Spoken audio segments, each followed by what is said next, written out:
Bonjour, je suis Laure Pescarel, j'habite Paris, je me présente au nom de Demain en commun sur la première circonscription car je me sens proche de l'Amérique du Nord où vivent une partie de ma famille et de nombreux amis. Cette campagne me donne l'occasion d'être à l'écoute des préoccupations des Français d'Amérique et de faire des propositions pour améliorer leurs conditions de vie et pour renforcer le lien avec la métropole. Mon métier, DRH dans une grande entreprise de services publics. Ma vie de citoyenne, je suis depuis longtemps investie dans des mouvements associatifs et écologistes. J'ai été membre fondatrice du collectif L'Appel à Nicolas Hulot, je suis coprésidente des éditions Utopia et d'une coopérative citoyenne d'éducation populaire. Demain en commun est convaincu que l'avenir passera par la reprise en main du politique par la société civile. Les Français demandent aux nouveaux élus d'être à l'écoute de leurs préoccupations, notamment dans le domaine de l'écologie et de l'emploi.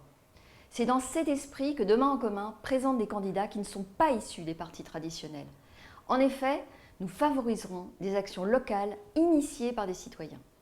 Nous sommes aussi des fabriques citoyennes car nous consacrons au moins 50% de nos ressources à agir concrètement pour financer et labelliser un ensemble de communs, des citoyens qui vont créer des communs, coopératives locales, des jardins partagés, des mises en place d'énergies renouvelables, des tiers-lieux culturels, des recycleries, etc.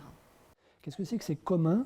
C'est au fond des choses qui s'inventent déjà sur le terrain aujourd'hui, des initiatives qui sont prises, pour prendre un exemple, au Cambodge par des communautés locales pour sauver la riziculture de la montée des eaux. C'est des initiatives par exemple de coopératives à Kinshasa qui organisent la gestion de l'eau dans les bidonvilles de Kinshasa. Tout ça, c'est des institutions hybrides qui ne sont ni purement publiques ni purement privées, qui se forment de manière relativement spontanée, quelquefois avec l'aide de l'État, quelquefois avec l'aide de l'Agence française de développement, et qui sont certainement les formes futures, au fond, de collaboration sur le terrain, qui vont être, au fond, les lieux de fermentation pour le développement d'aujourd'hui et de demain. Être député pour moi, c'est l'occasion de défendre les nombreuses expériences alternatives citoyennes réussies, qui existent notamment au Canada et aux États-Unis, par exemple Foodcop.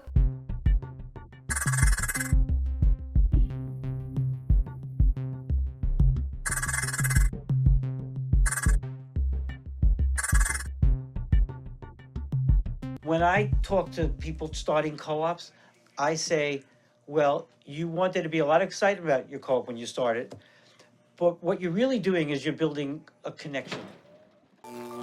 It represents a new economic system in this country. It's going to collapse one day if this type of system doesn't catch on. De défendre la mise en œuvre de l'accord de Paris sur le climat, de défendre les valeurs de fraternité et de partage envers notamment les réfugiés, de défendre les alternatives en matière de création d'emplois.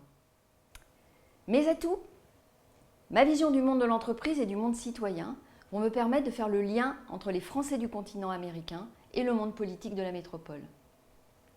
Les Français ont besoin de s'adresser à des gens qui leur ressemblent et pas à des professionnels de la politique qui se sont peu à peu coupés du monde réel. Alors découvrez Demain en commun, rejoignez-nous, votez pour moi et mon suppléant Albert Amar, tous deux issus de la société civile, et nous nous engageons auprès de vous.